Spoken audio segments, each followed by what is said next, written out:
As Adam Walker stepped into the elevator of the office building, it felt like the entire world was caving in around him. Each floor passed painfully slow, as if mocking him while his head throbbed with a pulsing ache. Months of preparation, countless presentations, negotiations, and then, in just a few cold minutes, the lead investor stood up, said, "I don't see the potential," and walked away. Millions of dollars in projected funding vanished before his eyes. The hopes of his team, the pressure from stakeholders, everything now hung over him like a storm cloud with no sign of clearing. When the door to his penthouse clicked open, Adam couldn't hold back a long, exhausted sigh. He tossed his briefcase onto the couch, loosened his tie, and leaned back against the wall with his eyes closed. The silence inside the luxurious apartment only deepened his sense of emptiness. Outside the wide glass windows, New York City shimmered with lights, vibrant, relentless, and completely indifferent to a man quietly falling apart inside his own success. He once believed achievement could fill every hollow space, but in that moment, Adam felt only one thing, a suffocating kind of loneliness. Adam had never felt this exhausted. After loosening his tie and placing his leather briefcase on the sofa, he quietly made his way to the kitchen, intending to pour himself a glass of whiskey. But then, a gentle scent in the air made him stop. It wasn't the usual smell of polished wood floors or expensive cologne. It was softer, orange and mint essential oils, mixed with the unmistakable freshness of a thoroughly cleaned apartment. "Good evening, Mr. Adam." The gentle voice came from the living room, pulling him out of his thoughts. Adam turned. Standing by the bookshelf was Grace Alvarez, his housekeeper. She was still in her navy blue uniform, black flats on her feet, her brown hair tied back in a simple bun, a few loose strands brushing her cheekbones. In her hand was a neatly folded cleaning cloth. But what caught Adam's attention wasn't the cloth, nor the uniform. It was the calm, steady smile. The way she looked at him, without judgment, without fear. He frowned slightly, glancing at his watch. "Almost 8. You're still here?" Grace lowered her eyes as if second-guessing herself. "I knew today was important. I just wanted everything to be perfect when you came home." Adam said nothing at first. He looked around, and he noticed everything was different. The curtains had been switched. A warm golden light replaced the usual cold white. On the dining table sat a clean glass of water infused with lemon slices, waiting for him. No flowers, no candles, just tidiness, order, and something far more subtle, attention to detail wrapped in quiet care. "You didn't have to do that," he said softly, part surprised, part something else he couldn't name. Grace smiled but didn't respond. Instead, she studied him. "Today didn't go well, did it?" she asked. The question landed gently but directly. Adam chuckled dryly. "Do you always read people like that?" Grace nodded once. "My mom used to say, successful people are great at hiding their feelings, but the better they hide, the more they need someone to notice." He fell silent. Her words touched a space he hadn't opened all day. No one in that boardroom asked if he was okay. No one in the leadership team looked him in the eye. No one except Grace. No drama, no grand gesture, just her presence, calm and timely. In that moment, Adam saw her not as the housekeeper, but as a woman offering what he had been missing for so long, unspoken, unconditional gentleness. Adam walked toward the wine cabinet in the living room. His fingers brushed over the neatly arranged bottles of oak-aged reds, but his mind was still caught on Grace's last words. "Do you drink wine?" he asked, his voice barely above a whisper. Grace paused. "With you?" He smiled. Not the confident smile he wore in boardrooms, but something gentler, tired, honest. "Just two people talking, no titles tonight. If you're okay with that." She hesitated, then gave a slight nod. "Just one glass." Adam selected a 2018 Merlot and poured the wine into 2 tall glasses. They sat on the couch, him on one end, her on the other. The distance was respectful, yet close enough to hear each other's breath. "I want to know more about you, Adam," when you're not the CEO. He chuckled softly, taking a sip. You might be disappointed, I'm not all that interesting. Then I'm even more curious. So he told her about his childhood in a cold, business-obsessed household, the constant pressure to prove himself, the loneliness of standing in rooms full of applause and still feeling invisible. I'm tired, Grace. Tired of always having to be in control. Tired of always pretending I've got it all figured out. Grace didn't interrupt. She just listened, her eyes warmer than any lamp in the apartment. When he paused, she asked, when was the last time you felt like just yourself? Adam thought it had been a long, long time. Maybe right now. They looked at each other, and in that moment, the wine wasn't just wine. It was an invitation to open up, to admit that everyone needs a safe place to fall, even if it's just for one night. They kept talking, the topic softening into something more personal, more intimate. Grace shared about her night classes at the community center, the massage therapy training she pursued not because it was trendy, but because she believed in the power of intentional touch. Some people come in just to be touched with kindness, she said softly. Not everyone gets to feel tenderness. Adam said nothing, but he felt it, not in his head, but in his tired, aching body. He rolled his shoulders and gave a weary smile. My neck and shoulders have been killing me for weeks. Too many hours at the computer. Grace paused, then offered gently, if you'd like, I could try a light massage, just like we practice in class. You sure? I'm sure, only if you're comfortable with it. He nodded. Grace stood and disappeared into the bathroom. When she returned with lotion, Adam had already unbuttoned his shirt, his back bare, seated at the edge of the sofa. She settled behind him, took a deep breath, and rubbed her palms together to warm them. Her first touch was feather-light, but it sent a quiet jolt down his spine. Her hands were both gentle and assured, as if she instinctively knew where he held pain. He closed his eyes and exhaled. God. Too much pressure? No, the opposite.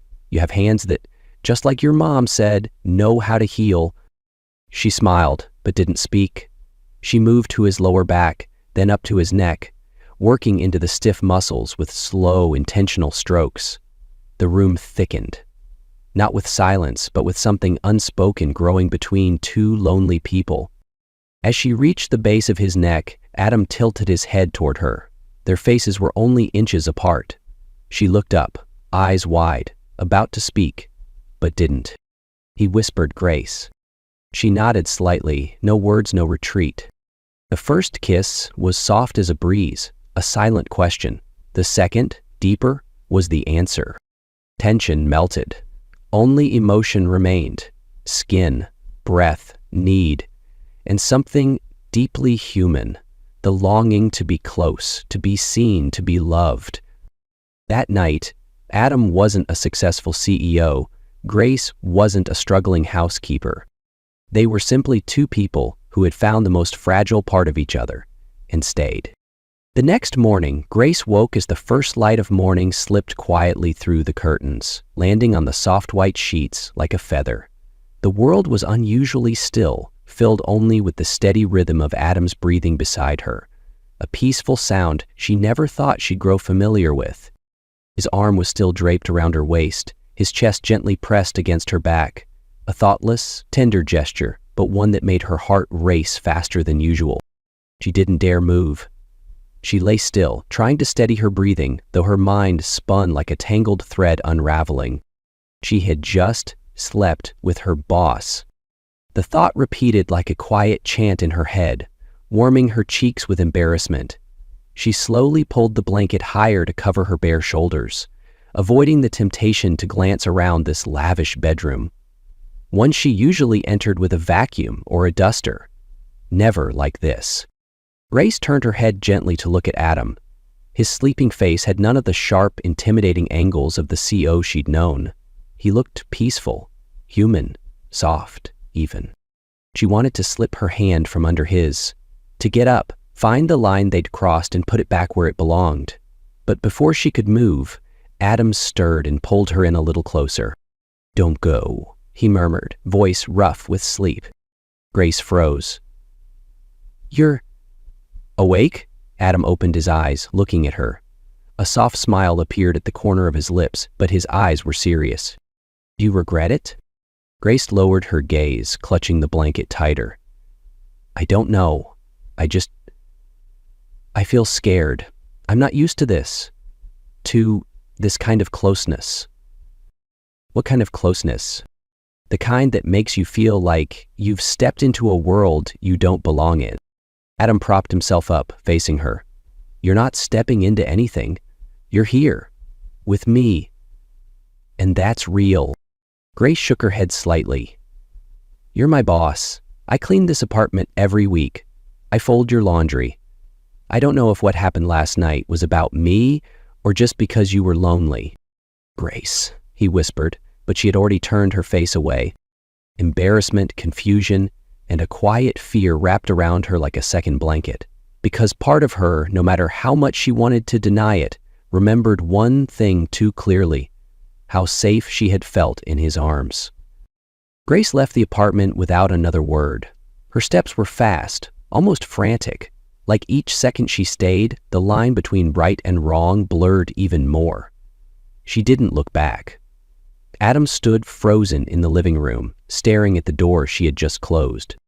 The apartment returned to silence, but not the kind that soothed. It felt hollow, cold, and vast. Like everything that happened the night before had been a fleeting dream. He didn't know how long he stood there, still holding the untouched cup of coffee. His mind spun with questions. What is she thinking? Will she come back? Did I cross a line? The entire morning passed in a blur. A meeting with partners felt like watching people through frosted glass. Every word, every number slipped past him. By midday, he couldn't take it anymore. He stepped out onto the balcony and pulled out his phone. His fingers trembled slightly as he dialed her number. It rang 3 times. Just as he was about to hang up, Grace's voice came through. Soft, tired. Hello? It's me, Adam. A long pause. Then she replied quietly. I don't think we should be talking. Just 1 minute, he said quickly. I know this morning was confusing. It was for me too. But I don't want it to end like that. Adam, I'm not calling to pressure you. I want to invite you to dinner. Not as your boss. Just you and me, if you'd consider it. The silence stretched so long, Adam nearly lost hope. I'll think about it, she whispered. And when the call ended, Adam allowed himself the smallest smile. Just a little, but enough to know there was still a chance. Grace barely noticed she was holding her breath as she stepped into the restaurant. The little Italian place sat humbly on a quiet Brooklyn corner, with soft yellow lights spilling from frosted windows like something from a warm, distant memory. Her heart beat faster than usual, not from excitement, but from fear. Fear that she was stepping into a world she didn't belong to. Fear of judgment. Fear of the invisible wall that society had long drawn between someone who cleaned houses and someone who ran companies. But he was there. Sitting at a small patio table, sleeves rolled up, no tie, no laptop. Just Adam, looking toward the door like he was hoping for something. When he saw her, he stood up immediately, and the first smile on his face felt like morning sunlight breaking through a long night. You came, he said gently, but there was something breaking open in his voice. Grace nodded and sat down across from him, clutching her purse like it was a shield. They ordered white wine, lasagna, garlic bread. They ate quietly, like 2 people trying to reset everything gently. Only the soft clink of silverware and passing traffic filled the air. Adam spoke first. I've been thinking a lot since that morning. About you. About me. About us. Grace didn't look at him, eyes fixed on her glass, voice barely audible. And what did you conclude? That I don't want to pretend it didn't happen, that it mattered to me. She looked up. Why? Because it made you feel less lonely? Because it was new, different? He shook his head. No. Because for the first time in a very long time I felt like myself. Not a CEO, not a headline, just a man, seeing a woman he genuinely wants in his life. Grace bit her lip. Her heart wanted to believe him, but her mind still held up its walls. "Do you know how I felt?" she asked, her voice trembling. "I felt small. Like the moment I step into your world, I disappear. The waiter knew your name. They knew what wine you like. They wore suits. I had to borrow this dress from a friend." Adam didn't look away. "You didn't disappear. You were the only real thing in that room. You were honest. You were present. That's why I felt calm. That world, I'm not even sure it's mine anymore." "Are you sure you want to be serious?" she asked. "Not with fear now, but challenge." He nodded. "I've never been more sure." "Romai? Because when I'm with you, I don't have to hide anything. I don't have to be strong. I don't have to prove my worth. You see me, not the title, but the man." She was quiet for a long moment. Then she smiled. Soft, genuine. "Then maybe you can start by asking me something simple." Adam tilted his head, smiling back.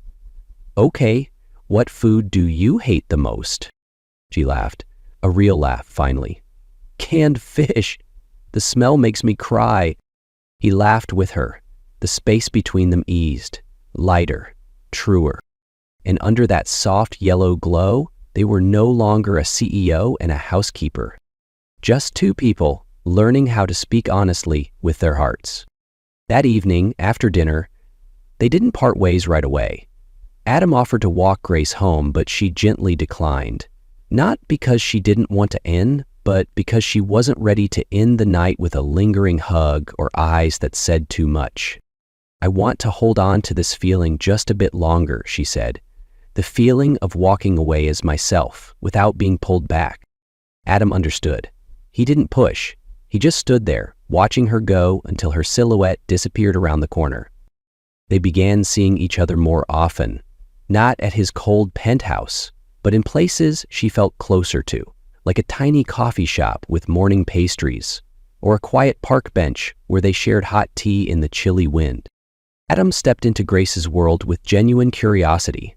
He sat in her tiny kitchen, surrounded by sizzling sounds and the hum of an old ceiling fan, listening to her talk about her mother, unpaid tuition, or how she debated for 3 weeks before buying a new pair of shoes. And Grace slowly entered Adam's world, not through fancy galas or executive meetings, but in the way he patiently taught her how to use his Italian espresso machine, or the first time she entered his home office and discovered old family photos tucked away in a drawer. "I didn't think you were this lonely," she said once. "I hide it well," Adam replied. Sometimes, Grace wondered if she could ever truly belong in his world. But each time Adam bent down to tie her shoelaces in the park, or sent a simple text that read, "Did you eat today?" that fear stepped back a little further. They were still different, but that difference was no longer a wall, it was becoming a bridge, slowly teaching them how to walk toward each other. Time passed, and both Adam and Grace began learning how to return to themselves, not as people swept away by emotion, but as two individuals genuinely trying to build a life that could walk side by side. After many sleepless nights and quiet tears, Grace finally decided to open a small therapy studio in the neighborhood where she lived. It wasn't a fancy place, just a modest room she rented behind a hair salon with a foldable massage bed, a few bottles of essential oil, and a wooden sign that read, "Touch to Heal." She used her savings from the past few years, and part of it was quietly supported by Adam, but he never insisted. He simply said, "I believe in you. You deserve to start something that's truly yours." Grace thanked him, but added honestly, "I need to know I can do this on my own, not because I doubt you, but because I need to trust myself first." Adam understood. He stepped back, but stayed close, ready if she ever needed him. Meanwhile, Adam began facing consequences from their now visible relationship. Some shareholders weren't pleased. An online news outlet published a veiled piece about a high-profile CEO entangled in a controversial romance. He was advised to handle it quietly to protect the company's image. But for the first time in years, Adam refused to compromise for the sake of appearances. In a board meeting, he spoke clearly. I didn't choose this person for status. I chose her for her kindness, for how she makes me feel more human. If anyone sees that as a weakness, I'm prepared to walk away. His words silenced the room. Some disagreed, but surprisingly, many supported him. Amid the pressure, Grace and Adam still carved out quiet spaces for each other, though not as often as before. They were no longer blindly in love. They now knew when to step back, when to stay quiet to give each other room, and most importantly, how to apologize. Once, Grace was upset because Adam forgot to attend a special therapy session she had invited him to. She had prepared everything carefully, decorating the room with soft candlelight and warm cinnamon scent. He showed up over an hour late. "I'm not mad because you were busy," she said quietly. "I'm mad because you didn't tell me. I felt like I was just an optional stop on your overcrowded schedule." Adam stood silently for a long moment. Then, without excuse, he walked over, wrapped his arms around her from behind, and whispered, "I was wrong, and I won't let you feel like that again." They had begun learning to face conflict, not by avoiding it or blaming each other, but by listening. They no longer loved like reckless youth, but like two grown people choosing love day by day amid all the chaos life brought. And in those small, deliberate choices, they were both growing, not just for each other, but for the person each of them was becoming. Grace's quiet perseverance had finally borne fruit. After more than a year of balancing work with night classes and therapy at the community center, she officially completed her program and was named top of her class. The center organized a small graduation ceremony to honor its outstanding students, and her name was the very first to be called. The graduation ceremony took place on a bright June afternoon. Grace wore a navy blue gown, her hair neatly pinned back, hands tightly gripping the paper that read Grace Alvarez, Student of the Year. She had graduated top of her class, an achievement she once thought was out of reach. Her mother sat in the front row, holding her daughter's hand tightly, her tired eyes filled with tears as Grace's name echoed through the loudspeaker. She went quietly, proudly, as if it belonged to someone truly remarkable. Adam arrived a little late, but no one minded. He stood quietly at the back of the hall, not wanting to distract her. In his hand was a small box, deep velvet blue, silent. After the ceremony, friends and family gathered for a small party in the backyard of the community center, the same place where Grace once scrubbed windows, now the site of a celebration just for her. Grace hadn't even taken off her gown when Adam approached. He didn't speak, just smiled, then turned toward the small wooden platform where others were still raising their glasses. He picked up the microphone. His voice trembled slightly, but his eyes were steady. There are things in life you can't plan, like love or meeting the right person at the wrong time. The crowd quieted. Grace stood frozen, still clutching her diploma. But sometimes you have to choose that person, not because it's perfect, but because you can't imagine your life without them. Adam turned to her, looked straight at her. "Grace, you may have started your story on your own, but I'm hoping you'll let me walk the rest with you." He knelt down. In the golden light of sunset, surrounded by the soft gasps of friends and family, he opened the small box. A ring as simple and graceful as she was. "Will you marry me?" Grace began to cry, not from surprise, but because her heart, after everything, was finally ready to believe. She nodded, lips trembling. "Yes, I will." A week after the graduation, Adam drove out to the quiet suburb where Grace's father lived, a weathered house surrounded by apple trees just beginning to bloom. Mr. Ellis had met Adam once, briefly, during a visit to Grace's mother in the hospital. But this time, Adam came with a different purpose. The old man answered the door, his gaze serious, as if he already knew why Adam had come. Adam didn't stall. They sat at a wooden table on the porch, with the breeze rustling through the branches and the faint scent of herbal tea in the air. "I'm here to ask for your permission," Adam said, keeping his hands steady on his knees. "I'd like to marry Grace." Mr. Ellis said nothing at first. His eyes weren't cold, but they weren't easily convinced either. "Do you know how much she's been through?" Adam nodded. "I do, and that's exactly why. I won't promise to make her happy every moment, but I do promise to stay no matter how hard it gets." The old man studied him for a long moment. Then, finally, he gave a slow nod. "I always hoped my daughter would find someone who'd step forward, not when it was easy, but when it was complicated. Today, I think that might be you." And then they held the wedding in the backyard of Grace's father's house, a place once filled with humble family dinners, now dressed with wildflowers and strands of soft golden lights. There was no grand stage, no lavish feast, just old wooden chairs, white linen tablecloths, and the scent of freshly baked pie floating in the air. Grace wore a dress her mother had saved from her youth, white lace lovingly altered to fit her shape. Adam chose a simple gray suit, no tie, just a single daisy pinned to his lapel. Close friends, neighbors, and former co-workers gathered in a loose circle. Everyone smiled genuinely. No more judgment, only blessings, and a few happy tears. When they read their vows, both voices trembled. "I choose you," Adam said, "not only on sunny days, but even when the skies are dark. I promise to listen, to grow with you, and to never walk away, even when we don't see things the same." Grace looked into his eyes, her lips quivering. "I choose you, not because you're perfect, but because I know you always choose to stay." And when they shared their first kiss as husband and wife, the whole garden erupted in applause. Their life after the wedding didn't include a honeymoon in Europe, no beachside villa, no glamorous dinners.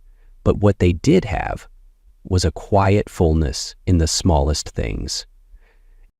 Grace continued to grow her therapy studio. From a tiny room behind a hair salon, she eventually rented her own space. Bright and airy, with white walls, wicker chairs, and a shelf of essential oils she blended by hand. More and more clients came, not just for her skills, but for the sense of honesty and safety Grace offered. One client once said, "She touches your soul," without saying a word. As for Adam, he learned how to slow down. He stopped accepting late-night meetings, stopped bringing his laptop to bed, and learned to put his phone down at dinner. A few months after the wedding, he even turned down a major deal because it would have kept him away from home for 4 straight months. "I used to think success meant climbing higher," he once told Grace, "but now I think holding onto home is a kind of success too." Each evening, they cooked together in their small kitchen, Adam chopping vegetables while Grace seasoned dishes. They picked out mismatched vintage plates from thrift shops and hand-painted little flowers around the edges. On weekends, they tried baking bread together, making a floury mess, but laughing the whole time. Nothing grand, but in those tiny moments, they saw each other most clearly. Grace once said, "Life with you isn't about escape, it's about coming home." And Adam, watching his wife curled up reading by the window, thought only one thing: my whole world is right here.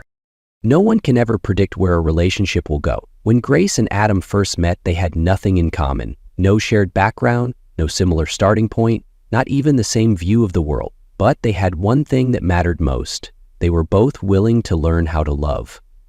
Truly, love isn't perfect harmony. It's not always laughter and sunshine. It's choosing each other, even when things get hard. It's listening when the other says something difficult. It's taking a step back to understand instead of trying to win an argument. Grace once believed she existed outside of Adam's world, but in the end, she realized they built a new world together, not his, not hers, but one made from morning tea, silent hugs, and even the smallest apologies. As for Adam, after all his success, he understood, having someone to come home to, that's the real destination. True love doesn't ignore differences. It builds bridges to overcome them. And only when both people choose to walk across does the bridge become strong enough to carry them to the other side, where growth, acceptance, and quiet joy live.